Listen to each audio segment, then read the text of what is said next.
kožený. Pod sedlom kúň, pod konem moje nohy rozbitý. A starý ruce sedřený.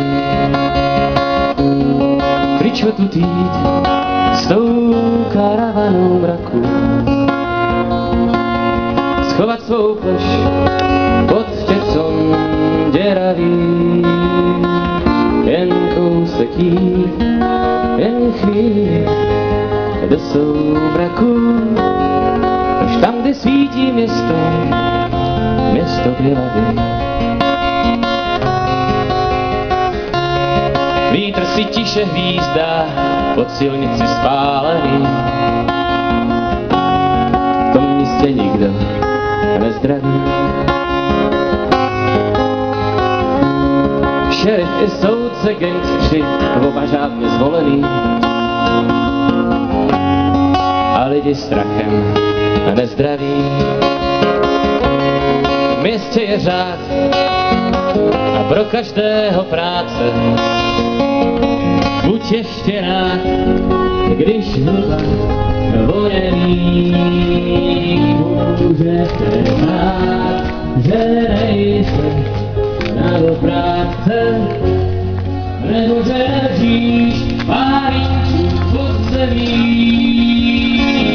Můžete znát, že nejsi na do práce, nebo že neležíš pár inčů pod zemí.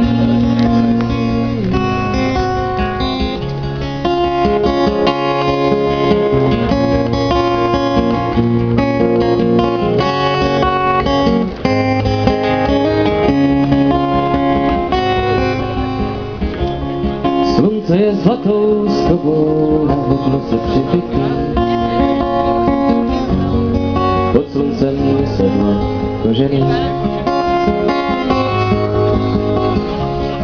Pod sedlem kůň, pod koně moje nohy rozbitý.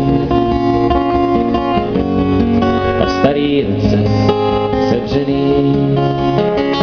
Pryč odtud jít s tou karavanou mraku.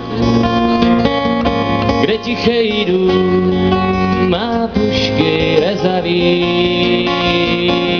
Orad a sít od rána do soumraku a nechat zapomenout srdce volavý. Orad a sít od rána do soumraku a nechat zapomenout srdce volavý.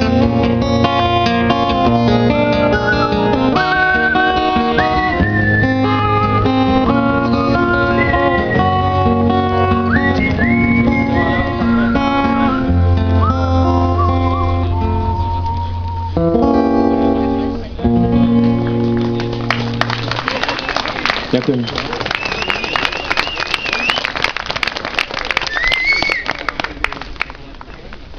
Páčilo sa, že?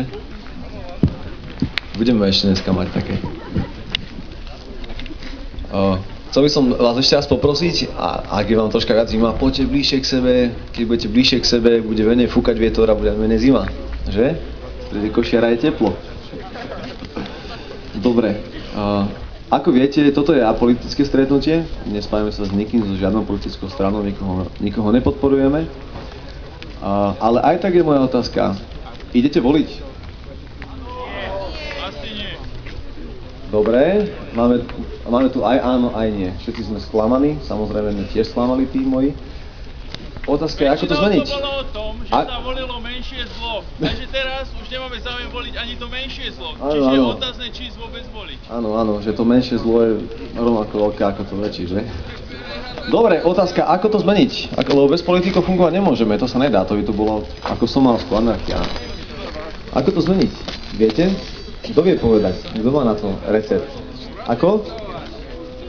Áno, brúzli ho voliť, áno. Dobre, nejaký iný názor? Dobre, no skúste niečo povedať, čokoľvek. Ako toto zmeniť? No sme tu kvôli tomu, aby sme vyjadrili svoj nesúhlas, ale aby sme to zmenili, pravda? povedať si, že je to zlé a nič pri to neurobiť, by bolo také troška pokrytecké. Takže čo dokážeme urobiť? Čo je vo vašej sile? Čo dokážeme my, ľudia, občania, voliči? Áno. Dokážeme